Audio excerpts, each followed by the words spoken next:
Everyone and welcome to Future Times. आप सभी का फ्यूचर टाइम्स कोचिंग के इस यूट्यूब चैनल पे बहुत बहुत स्वागत है। आज की इस वीडियो में हम जानने वाले हैं कि ब्लड कैंसर यानी खून के अंदर जो कैंसर हो जाता है, जिसे हम अक्सर आम भाषा में हम ब्लड कैंसर कहते हैं, लेकिन साइंस की लैंग्वेज में इसको ल्यूकेमिया का नाम दिया जाता है। आखिर कैसे होता है ये ल्यूकेमिया, इसके क्या क्या लक्षण हैं और किस तरीके से इसकी पहचान कर सकते हैं कि किसी इंसान में ल्यूकेमिया हुआ है या नहीं हुआ है, और इसके पीछे के क्या क्या कॉजेस हैं, मतलब किस कारण से ल्यूकेमिया हो सकता है, और अगर ल्यूकेमिया हो जाता है तो क्या इसके कुछ टाइप्स भी हैं, क्या इस कैंसर के ब्लड कैंसर के भी आगे टाइप्स हैं, और अगर ल्यूकेमिया हो जाता है तो उसके इलाज कैसे कैसे होते हैं। तो आज की इस वीडियो में आपको इतनी सारी इंफॉर्मेशन मिलने वाली है। चलो फिर स्टार्ट करते हैं हम विदाउट वेस्टिंग टाइम कि क्या होता है ब्लड कैंसर, इसके क्या क्या कारण हैं, इसके लक्षण क्या हैं, ये कितने प्रकार का होता है और इसके उपचार क्या हैं, मतलब इसके ट्रीटमेंट क्या है। सबसे पहले ल्यूकेमिया, ब्लड कैंसर को हम लोग ब्लड कैंसर कहते हैं, लेकिन इसको साइंस की लैंग्वेज में इसका नाम क्या दिया गया है, इसे ल्यूकेमिया नाम दिया गया है। जहां पर ल्यूकेमिया में ल्यूक का मतलब होता है WBC इंक्रीज होना, क्या WBC इंक्रीज होना, और एमिया का मतलब होता है आपका ब्लड, कि ब्लड के अंदर जब WBC की मात्रा में बढ़ोतरी हो जाती है। What is WBC? White blood cells, सफेद रक्त कोशिकाएं हमारे खून में। थोड़ी सी हिस्ट्री जान लेते हैं कि WBC क्या होती है। हमारे बॉडी के अंदर, एक स्वस्थ मनुष्य के अंदर 5 से 6 litre on an average blood होता है, खून होता है। और ये खून कहाँ बनता है? तो ये खून बनता है हड्डियां होती हैं, उसके बीच में लंबा सा खोखला सा पार्ट रहता है जिसको बोन मैरो कहा जाता है, और इसी बोन मैरो के अंदर ब्लड का यहाँ पर फॉर्मेशन होता है, यहाँ पे खून बनता है। तो खून हमारे बॉडी के अंदर 5 से 6 लीटर होता है, और ये खून बनता है लंबी लंबी हड्डियों के बीच में जो खाली जगह पड़ी है उसके अंदर, जिसको बोन मैरो या अस्थि मज्जा कहते हैं। इस खून के अंदर 3 टाइप की सेल्स होती हैं। यहां पे लिखा हुआ ब्लड के अंदर 3 टाइप की सेल्स होती हैं। एक होती है RBC, लाल रक्त कोशिकाएं, एक होती है WBC, सफेद रक्त कोशिकाएं, और एक होती है ब्लड प्लेटलेट्स। अगर बात करते हैं इन तीनों में सबसे ज्यादा कौन सी होती हैं? अप्रोक्स 99% में RBC होती हैं, सिर्फ 0.2% में WBC होती हैं, और 0.8% में प्लेटलेट्स होती हैं। तो आपको यह मालूम चला कि खून होता कितना है, बनता कितना है, और हमारे खून के अंदर 3 टाइप की सेल्स होती हैं, जिनमें से सबसे ज्यादा कौन सी होती है? RBC। अब बात आती है ल्यूकेमिया क्या होता है। जब इन व्हाइट ब्लड सेल्स की संख्या RBC से ज्यादा हो जाए, जो RBC 99% में है, अगर उससे भी ज्यादा WBC की संख्या बढ़ जाए, तब जाकर आपको उस स्टेज को ल्यूकेमिया स्टेज कहा जाता है, और उसी को ब्लड कैंसर हम इसको आम भाषा में बोल देते हैं। तो ल्यूकेमिया शब्द का मीनिंग होता है हमारे ब्लड के अंदर व्हाइट ब्लड सेल्स का क्वांटिटी RBC से ज्यादा हो जाना। जो व्हाइट ब्लड सेल्स सिर्फ 0.2% में होती हैं, जब वो RBC से भी ज्यादा हो जाएं तो उस स्टेज को ल्यूकेमिया यानी कि ब्लड कैंसर यानी कि खून में कैंसर होना उसे कह दिया जाता है। आइए बात करते हैं कि ये जो खून में कैंसर होता है, तो इसके बारे में आपको अच्छे से जानना है। तो बच्चा, ब्लड कैंसर या ल्यूकेमिया क्या होता है? जब शरीर में व्हाइट ब्लड सेल्स की संख्या असामान्य रूप से बढ़ जाती है तो उसे ब्लड कैंसर या ल्यूकेमिया कहा जाता है। ब्लड कैंसर के अंदर क्या होता है कि व्हाइट ब्लड सेल्स की संख्या सामान्य से ज्यादा बढ़ जाती है, या RBC से ज्यादा बढ़ जाती है, रेड ब्लड सेल से ज्यादा बढ़ जाती है, तो उसी को ही हम ल्यूकेमिया या ब्लड कैंसर का नाम देते हैं। अगला क्वेश्चन जो आपका यहां से बनेगा इस स्लाइड से, वो ये बनेगा बच्चा कि ये जो ब्लड कैंसर या ल्यूकेमिया होता है, इसके क्या क्या कॉजेज हो सकते हैं। ये व्हाइट ब्लड सेल्स बढ़ कैसे जाती हैं, ज्यादा कैसे हो जाती हैं। फिर मैं आपको बताऊंगी कि व्हाइट ब्लड सेल्स ज्यादा हो जाती हैं, जिसे हम ल्यूकेमिया कहते हैं, तो इस ल्यूकेमिया के अंदर खून में क्या क्या प्रभाव पड़ जाते हैं, खून में क्या क्या चेंजेस देखने को मिलेंगे। जब ल्यूकेमिया की बात करते हैं, इसके लक्षण क्या हो सकते हैं। सबसे पहला लक्षण होता है कि ल्यूकेमिया का कोई भी आपका पारिवारिक इतिहास रहा होगा। इसका मतलब आपके परिवार में पहले किसी ना किसी जनरेशन में ल्यूकेमिया रहा होगा, तो उसमें पॉसिबिलिटीज होती हैं आगे आने वाली जनरेशन में भी वो हो सकता है। दूसरा इसका लक्षण है धूम्रपान करना, मतलब स्मोकिंग करना, एक्सेसिव स्मोकिंग भी इसका रीजन हो सकता है। अगर बहुत ज्यादा आप चेन स्मोकर हैं, आप बहुत ज्यादा चेन एल्कोहलर हैं, बहुत ज्यादा एल्कोहल कंज्यूम करते हैं, या बहुत ज्यादा आप स्मोकिंग धूम्रपान करते हैं, बीड़ी तंबाकू सिगरेट का कंज्यूम करते हैं, तो वो भी एक कारण बनता है ल्यूकेमिया का। थर्ड रीजन है कोई भी जेनेटिक डिसऑर्डर, जैसे डाउन सिंड्रोम, जैसे अनेमिया, जैसे हीमोफीलिया, ये कुछ आनुवंशिक बीमारियां होती हैं। अगर इसका कोई इतिहास रहा है आपके अंदर किसी भी टाइप का, या आपके पिछली जनरेशन के अंदर डाउन सिंड्रोम, अनेमिया, हीमोफीलिया जैसी खतरनाक बीमारियां अगर आप कभी पाई गई हैं, तो इसका भी एक कारण हो सकता है आपको ल्यूकेमिया होने का। अगला है किसी भी हानिकारक रेडिएशंस के पास में जाने का। जैसे आजकल आपने सुना होगा 5G का टेस्ट हुआ, तो वहां पर सुनने को मिला कि बहुत हानिकारक विकिरणों का उत्सर्जन हो रहा था। उन हानिकारक विकिरणों से ब्लड कैंसर होने की संभावनाएं बढ़ रही थी। तो किसी भी आप हैवी रेडिएशंस के संपर्क में चले गए, हानिकारक विकिरणों के संपर्क में चले गए, उनसे भी आपको ब्लड कैंसर होने की संभावनाएं बढ़ सकती हैं। या आप बेंजीन जैसे कुछ केमिकल कंपाउंड्स होते हैं, उनके संपर्क में अगर आप आ गए हैं, कुछ कार्बनिक कंपाउंड्स होते हैं अगर उनके संपर्क में आ गए हैं, तो उससे भी ल्यूकेमिया हो सकता है। तो ल्यूकेमिया का या तो कोई आपका पारिवारिक इतिहास रहा होगा, या आप एक्सेसिव स्मोकर हैं, स्मोकिंग बहुत ज़्यादा करते हैं, बीड़ी तंबाकू सिगरेट इनमें से कोई चीज़ बहुत ज़्यादा आप कंज्यूम करते हैं, आपका कोई ना कोई जेनेटिक डिसऑर्डर का इतिहास रहा होगा, या किसी हैवी रेडिएशंस के संपर्क में चले गए हैं, या फिर आप कुछ केमिकल कंपाउंड्स के संपर्क में चले गए हैं, तो वो एक कारण बन सकता है। इनमें से कोई भी कारण बन सकता है ल्यूकेमिया का, जिसका मीनिंग है कि आपके खून के अंदर WBC की संख्या RBC से ज़्यादा हो जाए। अब क्या होता है इस ल्यूकेमिया के अंदर? फॉर एग्जाम्पल मान लीजिए ये आपका एक WBC है, और ये WBC का DNA है, और ये जो WBC है इसका अंदर इन्फेक्शन हो चुका है। इस WBC के अंदर इन्फेक्शन हो चुका है, इसका DNA इन्फेक्टेड हो चुका है। अब इस WBC को हम बोलेंगे इन्फेक्टेड WBC।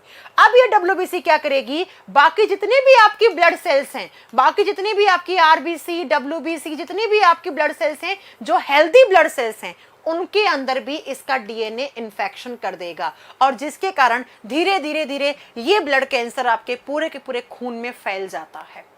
पूरे के पूरे ऑर्गन्स के बीच में जो खून आपका सर्कुलेट हो रहा होता है, उन सब के बीच में ये फैलना लग जाता है। तो इस तरीके से ब्लड कैंसर होता है। उसके लक्षण ये हैं, और फैलता कैसे है? तो पहले एक WBC का DNA इफेक्टेड होता है, उस DNA को हम आप बोलेंगे इन्फेक्टेड DNA, या उस WBC को इन्फेक्टेड WBC कहेंगे। फिर वो WBC बाकी जितनी भी सारी ब्लड सेल्स होती हैं उन सबको इन्फेक्शन कर देता है, और धीरे धीरे ये ब्लड कैंसर आपके पूरे खून में फैल जाता है।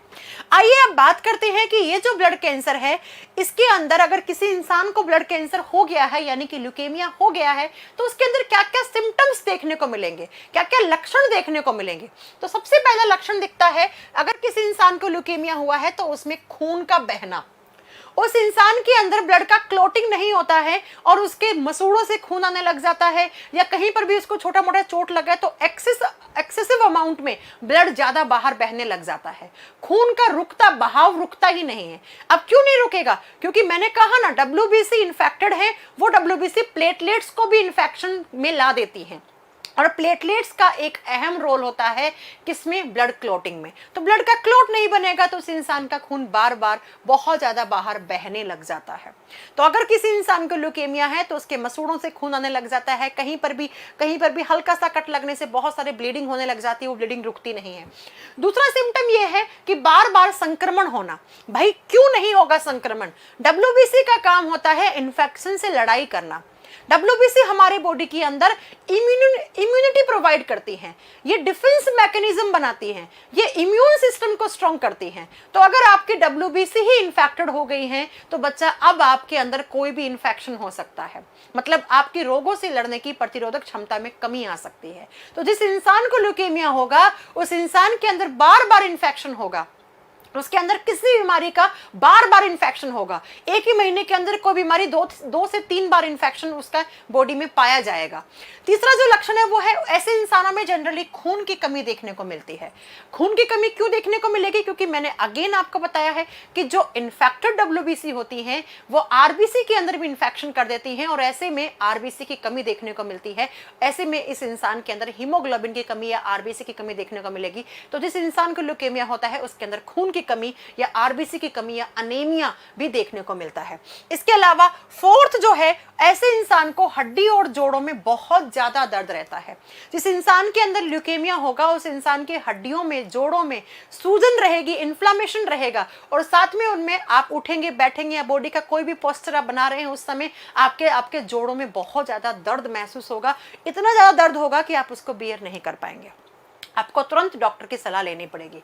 फिफ्थ जो यहाँ पर है वो है ब्लड कैंसर या ल्यूकेमिया का लक्षण वो है, उस इंसान को लगातार बुखार रहेगा और उसकी जो बॉडी है, उसका शरीर में वजन में कमी आ जाएगी, भूख लगना बंद हो जाएगा, बहुत तेज बुखार रहेगा और उस इंसान को बहुत ज्यादा थकान रहती है। बिना बात के थकान की कुछ किया नहीं है फिर भी थकान रहने लग जाती है और उस इंसान की जो स्किन होती है वो पीली पड़ने लग जाती है।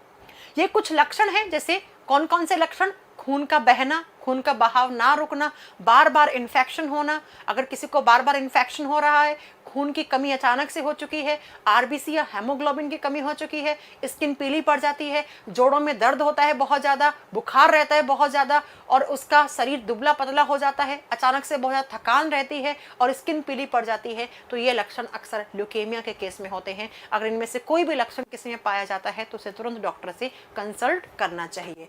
तो हमने जान लिया कि ल्यूकेमिया क्या होता है, ब्लड कैंसर कैसे होता है, ब्लड कैंसर में क्या हो जाता है, ब्लड कैंसर किस तरीके से फैलता है, ब्लड कैंसर का रीजन क्या है और ब्लड कैंसर हो गया तो उसमें क्या क्या सिम्टम्स देखने को मिलेंगे। अब बच्चों, ब्लड कैंसर के भी टाइप होते हैं। ऐसा पाया गया है कि ब्लड कैंसर 4 टाइप का होता है। पहला है एक्यूट लिम्फोब्लास्टिक ल्यूकेमिया।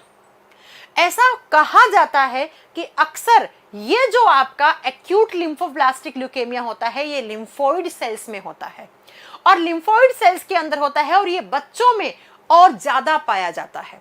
देखो मैं आपको बता दूं, ब्लड कैंसर 55 साल की उम्र के बाद बहुत ज्यादा होने के चांसेस होते हैं या छोटे बच्चे में होने के ज्यादा चांसेस होते हैं, बिकॉज दोनों का ही इम्यून सिस्टम कमजोर होता है। तो बच्चों में जो अक्सर ल्यूकेमिया होता है वो एक्यूट लिम्फोब्लास्टिक ल्यूकेमिया होता है और इस ल्यूकेमिया के अंदर लिम्फोइड सेल्स के अंदर इन्फेक्शन होता है। दूसरा आता है एक्यूट माइलोजेनियस ल्यूकेमिया और एक्यूट माइलोजेनियस ल्यूकेमिया के अंदर क्या होता है, इसमें हमारे टिश्यूज के अंदर माइलोइड सेल्स होती हैं और उन माइलोइड सेल्स के अंदर ये ब्लड कैंसर फैल जाता है। ये जनरली बच्चों में और अडल्ट्स में देखने को मिलता है और सबसे ज्यादा केसेस इसी ल्यूकेमिया के देखने के मिलते हैं। सबसे ज्यादा जो ल्यूकेमिया होता है वो एक्यूट माइलोजेनियस ल्यूकेमिया देखने को मिलता है, जो अडल्ट में भी हो सकता है और छोटे बच्चों में भी देखने को मिलता है और हर साल 18,000 से ऊपर केसेस इसको देखने को मिलते हैं। तीसरा आता है क्रोनिक लिम्फोब्लास्टिक ल्यूकेमिया। ये जो होता है ये भी लिम्फोइड सेल्स में होता है, लेकिन जनरली ये 55 साल से उम्र जिनकी ज्यादा होती है उनमें देखने को मिलता है। छोटे बच्चों में अगर ल्यूकेमिया हुआ तो उसको एक्यूट लिम्फोब्लास्टिक ल्यूकेमिया कहेंगे। अगर अडल्ट में और बच्चा साथ में आपको देखने को मिलता है किसी बच्चे में, और जो सबसे ज्यादा होता है जो माइलोइड सेल्स में होता है उसको एक्यूट माइलोजेनियस ल्यूकेमिया कहा जाता है। जो 55 इयर्स के ओल्ड एज वाले लोग होते हैं उनमें देखने को मिलता है क्रोनिक लिम्फोब्लास्टिक ल्यूकेमिया और एक होता है क्रोनिक माइलोजेनियस ल्यूकेमिया। ये भी बच्चा माइलोइड सेल्स में होता है लेकिन इसके केसेस सबसे कम देखने को मिलते हैं। ठीक है, तो सबसे खतरनाक जो होता है वो एक्यूट माइलोजेनियस ल्यूकेमिया होता है और जिसके केसेस सबसे ज्यादा देखने को मिलते हैं। अब अगर किसी को अगर ल्यूकेमिया हो जाता है तो उसके बचाव के लिए डॉक्टर क्या क्या करते हैं। कुछ थेरेपीज होती हैं जिसमें से पहला थेरेपी है कीमोथेरेपी। अक्सर कीमोथेरेपी में क्या किया जाता है, तो हैवी ड्रग्स होती हैं जिनको केमिकली आपके बॉडी में इंसर्ट करवाया जाता है और वो हैवी ड्रग्स जिस जगह पे आपके ट्यूमर बन रहा था या ब्लड कैंसर हुआ था उस जगह पे जाकर उस चीज को रोकने की कोशिश करता है। आपने सुना होगा कीमोथेरेपी के समय बाल झड़ जाते हैं, नाखून झड़ जाते हैं, राइट। ये बात याद रखेंगे, कीमोथेरेपी भी एक प्रोसेस होता है। दूसरा होता है बायोलॉजिकल थेरेपी। बायोलॉजिकली कुछ टेस्ट करके और कुछ बायोलॉजिकल तरीके से बहुत सारे बाहर से कुछ एंटीबॉडीज की फॉर्म में इस ल्यूकेमिया के ट्रीटमेंट में काम में लिया जाता है। रेडिएशन थेरेपी, कुछ हैवी रेडिएशंस होती हैं, विकिरणें होती हैं जिनसे इन इन्फेक्टेड सेल्स को डिस्ट्रॉय करा जाता है, इन इन्फेक्टेड सेल्स की ग्रोथ को कम किया जाता है। उसके साथ साथ bone marrow transplantation, bone marrow transplantation, जहां पे ब्लड बन रहा है वहां की WBC में इन्फेक्शन हुआ तो क्यों ना उसी बोन मैरो को ट्रांसप्लांट कर दें। लेकिन ये इतना आसान नहीं है, इसके लिए आपका बोन मैरो डोनर भी ढूंढना पड़ेगा। जो अपना बोन मैरो डोनेट करने के लिए इच्छुक है उसके लिए आपको डोनर भी ढूंढना पड़ेगा। तो जैसे कीमोथेरेपी, जैसे biological therapy, radiation therapy, bone marrow transplantation therapy, ये ल्यूकेमिया के लिए ट्रीटमेंट माने जाते हैं। इनमें से कोई एक ट्रीटमेंट है जिससे आपको ल्यूकेमिया जैसी खतरनाक बीमारी से आपको छुटकारा मिल सकता है। तो इस वीडियो में हमने जाना ल्यूकेमिया होता क्या है, ल्यूकेमिया कितने टाइप का होता है, कैसे होता है ल्यूकेमिया, और ल्यूकेमिया से अगर किसी को हो जाता है तो क्या क्या लक्षण हैं और उसके लिए क्या क्या ट्रीटमेंट आपके अवेलेबल हैं। इसके साथ ही आपको आने वाली दिवाली, अगर आपको सक्सेस वाली दिवाली मनानी है तो 21 अक्टूबर सुबह 11 बजे हमारी पूरी टीम के साथ हम आपसे मिलेंगे, जिसमें हम कुछ दिवाली ऑफर अनाउंस करेंगे, कुछ नए बैचेस के साथ आपसे मिलेंगे। 21 अक्टूबर सुबह 11 बजे आप लोगों को हमसे मिलना ना भूलें। इसके साथ फ्यूचर टाइम्स कोचिंग के इसी यूट्यूब चैनल पर डेली सुबह 8 बजे रैपिड सीरीज मिलती है आपको करंट अफेयर की, जिसके अंदर आपको 5 मिनट के अंदर डेली बेसिस पे जितना भी करंट अफेयर और स्टैटिक जीके होता है वो आपको रिवीजन फॉर्म में आपको मिलेगा। तो इसी के साथ वीडियो कैसा लगा और ल्यूकेमिया के बारे में आपने कितनी सारी नई जानकारी आपने मेरे से जानी है, तो इस वीडियो के नीचे कमेंट करके बताना ना भूलें। और अगर कोई बच्चा नया है, कुछ बच्चे जो बिल्कुल न्यू है इस चैनल पे, तो चैनल को सब्सक्राइब कर लीजिएगा और वीडियो को लाइक और शेयर करना ना भूलें। अगर आपको मेरे द्वारा दिया गया कंटेंट अच्छा लगता है तो please do like, share and subscribe this channel.